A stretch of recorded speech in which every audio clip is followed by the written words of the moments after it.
Coming up next on the Jeff Crilley Show, you're going to meet the great Aaron Perlut. He has written this amazing book. It's called The Death of Compromise. His incredible story just ahead.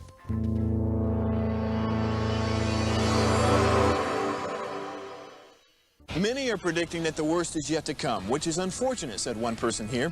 Until now, they've enjoyed the reputation of being the nation's icebox. Watched a burglar in his home this morning by webcam. As a journalist of over 25 years, stories are what make my world turn. Reporting live from the Dallas newsroom tonight, Jeff Crilley, Fox 4 News. But in 2008, I took the jump from my familiar life and started a PR firm from my home. We're talking about anyone with a camcorder like the one I'm using becomes a television network. We started slowly growing the company, and we now have over 100 clients, and we've branched into the world of live digital broadcasting. I now own 8 different TV studios and have a huge team, and the stories that I now get to share are sometimes the most important of my life.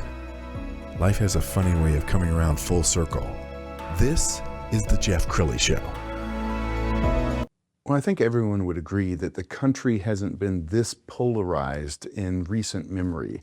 You can't have a Thanksgiving dinner and talk about politics because you're going to alienate somebody at the table. There are dating apps in which you were only swiping right for somebody who happens to have your same political beliefs. Aaron Perlut is in the studio. He has written this amazing book. It's called The Death of Compromise. Aaron, thanks for coming on the show. Thank you for having me, Jeff. Yeah. All right. How long had you been working on this in your mind? In my mind, I'm a long-suffering centrist, and so I'm used to everyone disagreeing with me from the left and the right. And I even recalled the other day a lunch I had with a couple of economists and some other folks thinking about trying to create a centrist think tank. But the tipping point for me was when Charlie Kirk was murdered. It was my son's 21st birthday, and you know, you're doing what a lot of dads do. You're sitting around thinking about how proud you are of your child, and then all of a sudden I see this news that Charlie Kirk was shot, and I wasn't a particular believer in what Charlie had to say, but I really appreciated what he was doing and how he was going about it. That Yes. he was exercising his constitutional rights by going around to college campuses and speaking to young people and trying to change hearts and minds. That is how the framers set up our political system, our society, and I think it's a beautiful thing. And for that, he was shot in the throat. Well, and I applaud you because you were telling me before the show that you went into this with a clean slate. You didn't come in with an agenda. This is where this book is headed. You were really kind of on a search for, you know, what are the facts? Yeah, you know, I didn't, you're right, I didn't really want to, I did come in as a clean slate.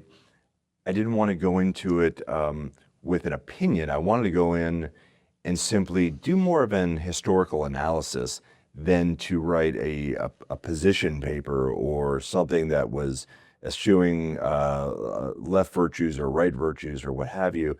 And I just wanted to understand how things have gotten to where they are today, because they disgust me. It's upsetting. Yes. It's upsetting that our two-party system can't simply work together with a vision of trying to make our republic better, because we've gotten so addicted to power. If you think about a marriage, in a marriage, we are conditioned to compromise because we are more concerned about the unity of the marriage itself than we are about being right. In today's system, we're more concerned about power than we are about the health of the republic. And that's truly problematic. Yes. We're going to put the book cover on the screen because if you look carefully, this is a casket. Tell us about the death of compromise. Like right now, if you're on the right or you're on the left, it's really seen as bad to reach across the aisle. It is. In fact, you know, it can be, you and I were talking earlier, it's political suicide today. And it's also political suicide to criticize your own party today. We saw that happen with Liz Cheney. We also saw that happen with several Democrats who were on the January 6th commission, that their political careers have really been dragged through the mud and are, for the most part, over. Yes. And the fact that we can't simply disagree and walk away, shake hands, and Right. and you know, seemingly what we're doing is compromise is the politics of the adult, and societally we've decided to reward the tantrum. And I needed to understand what's driven that, because it's certainly gotten worse over the past 20, 25 years. Yes. And I really wanted to understand where's this all come from, because I don't know. I was born in 1971, and I have, throughout my lifetime, I have seen it get worse and worse and worse. Really beginning, I started noticing it in the 90s. And not to say that disagreements weren't always there. I mean, again, the framers built our system so that we would have to compromise, so that we would have arguments, so we have disagreements in policy. And there has been disagreements in policy since the beginning of our republic. But if you look at the volume of political violence, it's gone up. Not only did we have Charlie Kirk, but right before him, we had 2 legislators in the state of Minnesota that were gunned down. One of them was killed along with her husband. A few years ago, we had someone who went and, I don't know if you recall this, but someone from Illinois drove to Washington, D.C., and they opened fire at a Republican practice for their softball team, because there's an annual softball game between congressional Democrats and Republicans. And Steve Scalise, who's a leader in the House right now, I remember he was critically injured, and today he still walks with a limp because of it. And there's been many more, and it just seems like it's ratcheting up and the heat is getting hotter and hotter, and it's frightening. I think about you and I both have kids, and you think about when I'm gone, what is our country going to look like? What's the ability for my children to espouse whatever their views might be? Right. I don't know what that is, and it frightens me. In a minute, we're going to show a video about Tip O'Neill and Reagan, but maybe set this up, because you remember this. This was kind of they were politically, separate, but somehow they found a commonality, and legislation went through. Yeah, I mean, the two of them notoriously worked together, and if you speak to quite a few of maybe some retired senators, old-time senators, and Congress people, they will speak to, and I spoke to 2 for this book, Tom Daschle and John Danforth, and they both talked about their relationships.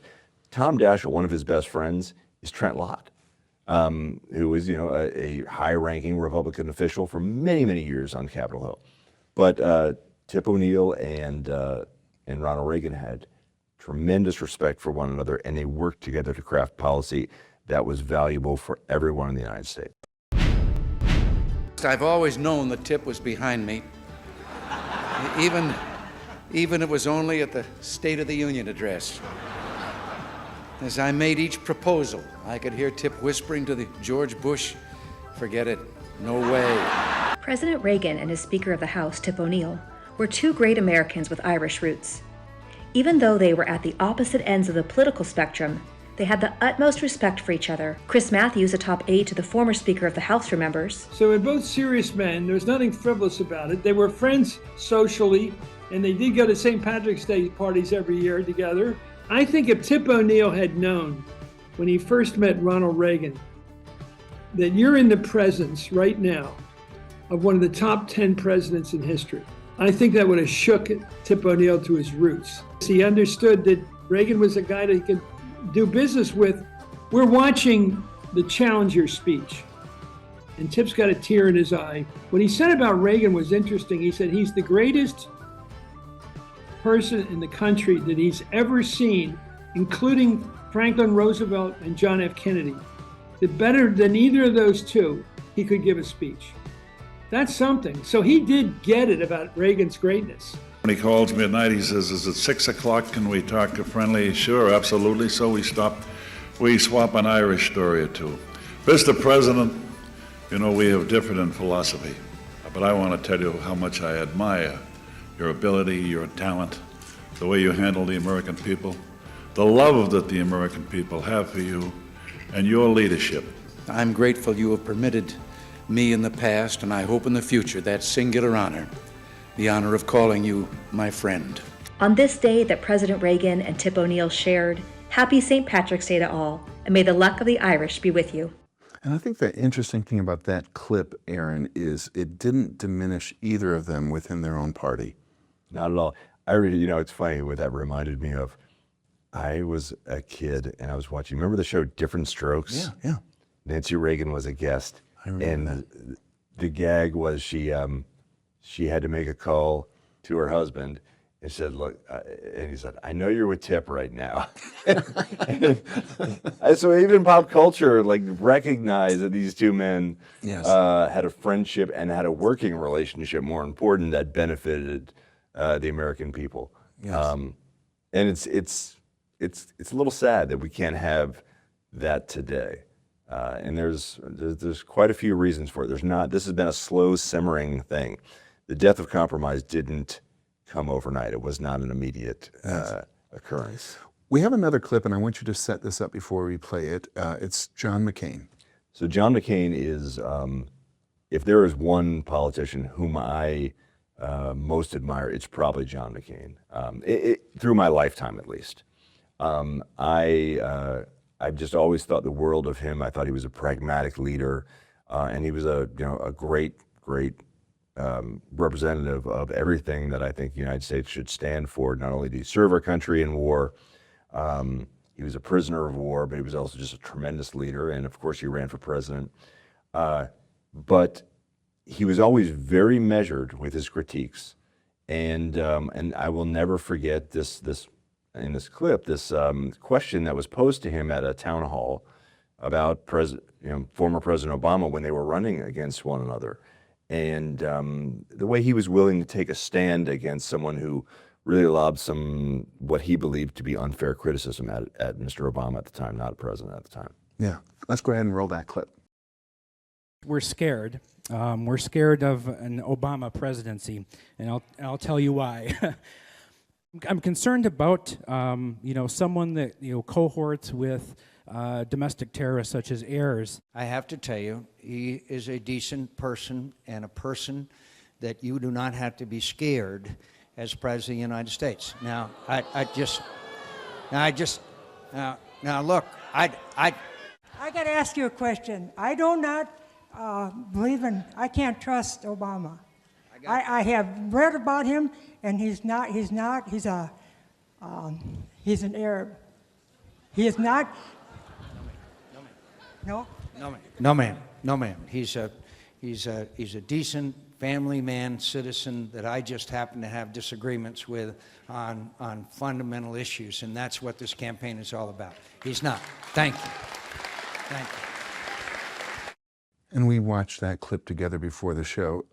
It's unimaginable today. You couldn't say that today.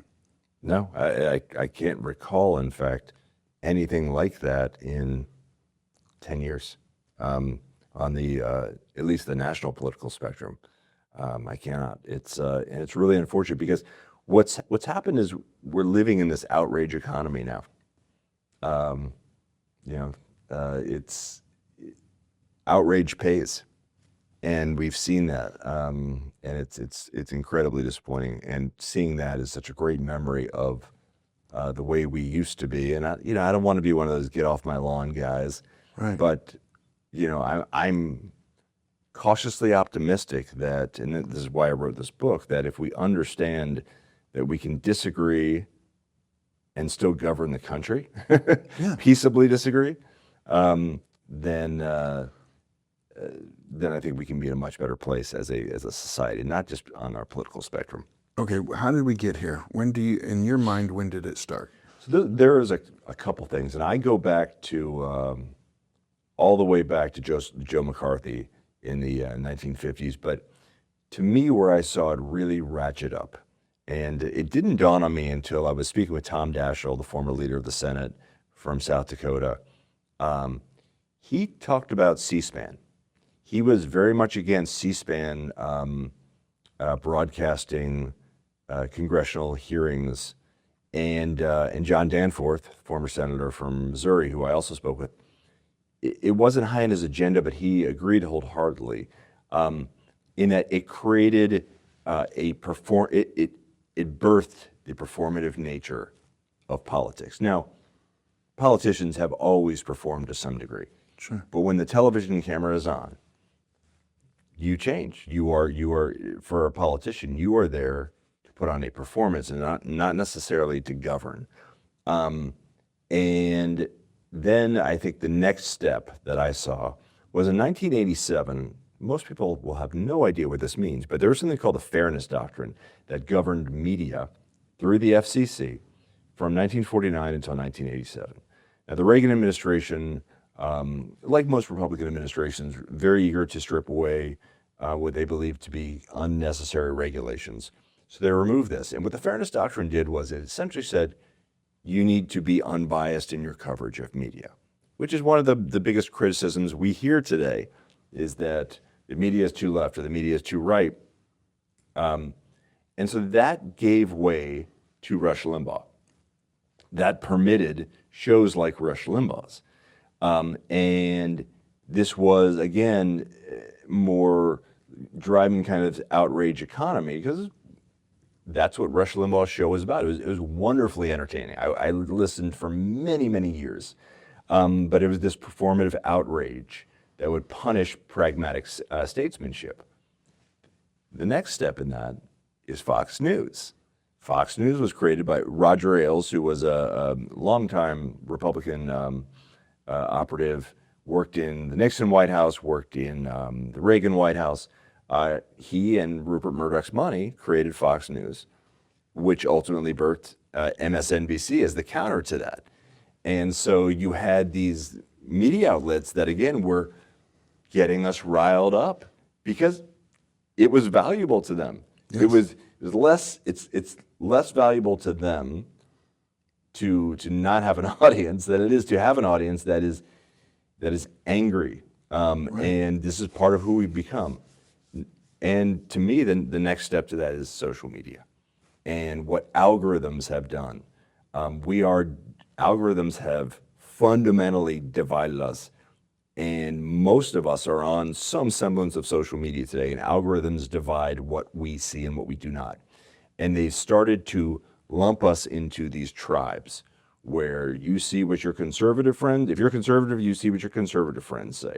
If you are liberal, you're in a liberal echo chamber, and you're only speaking to liberals. And all the time, you're complaining about those that are not there. And in this war between extremes, it's the reasonable who end up suffering. Yeah. When compromise dies, it takes with it the very foundation of collective progress, and that's what's happening. And people can get canceled just for liking somebody else's posts. Yeah, I have people who get furious with me all the time because, again, I'm an equal opportunist. I'm not interested in taking a side, and that's what this book's about. I'm not interested in taking a side. All I'm interested in doing is providing a window so that a reader can go in and they can see this happened, this happened, this happened, this happened factually without any kind of gloss on it. And towards the end of the book, I do certainly lay out some things that I think are, vehicles towards a path forward. But I try very, very hard to simply just, in an unbiased way, go through our history of the last 60, 70 years. Sure. Well, we think about the Civil War, and we came very close to losing the nation. Yeah.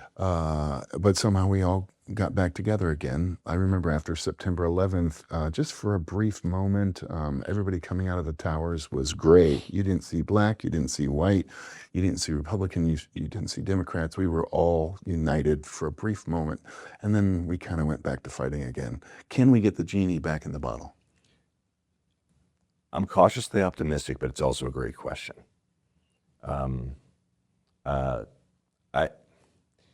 So the foreword for my book is written by a decorated Navy SEAL, Steve Van Horn, and he talks about this thing called violent agreement that they have in the SEALs. And violent agreement means that you can have a really healthy argument with the other operators and the people that are planning the mission or what have you. But once it's decided, everybody's on board and you move forward. I don't know if we can get back to whether it's a violent agreement or get back to statesmanship, but we've lost a lot of that. I do think something that's real topical that we're seeing all around the country, we see it in Texas, we see it in Virginia, we just saw it with the Supreme Court weighing in Louisiana. Gerrymandering, either to the left or to the right, is pretty dangerous. Yes.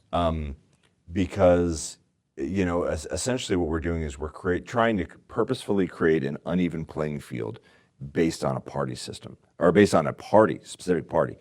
And, you know, if you think about the primary system right now, from a structural standpoint, the primaries are set up for either someone extreme on the left or right to win. Yes. It's not set up for something in the middle, something, you know, pragmatic statesmanship. You know, campaign people have been talking about campaign finance for years. You know, there was bipartisan work on the McCain-Feingold amendment, but having money so inherently involved in our politics is a dangerous thing. I think also Senator Danforth said something really fascinating to me when I was speaking with him. He talked about, he believes that religious leadership, and he's a ordained minister. He's a devout Christian. He believes that religious leadership in this country has failed the people because they've gotten in the way of that separation of church and state. And it's become part of the way that we have vilified one another. It's part of the way, obviously not in the entirety of it, but yes. You know, when you look at someone who has different political belief system than you do, and you look at them and you consider them evil for doing so, right? How do you psychologically get around that? That's difficult. All right, so Aaron, we've got about 2 minutes left. Yeah. So I want you to look into the camera on the left and kind of bring it home for us. And let's get back to like personal responsibility. It's easy to blame the media. It's easy to blame social media.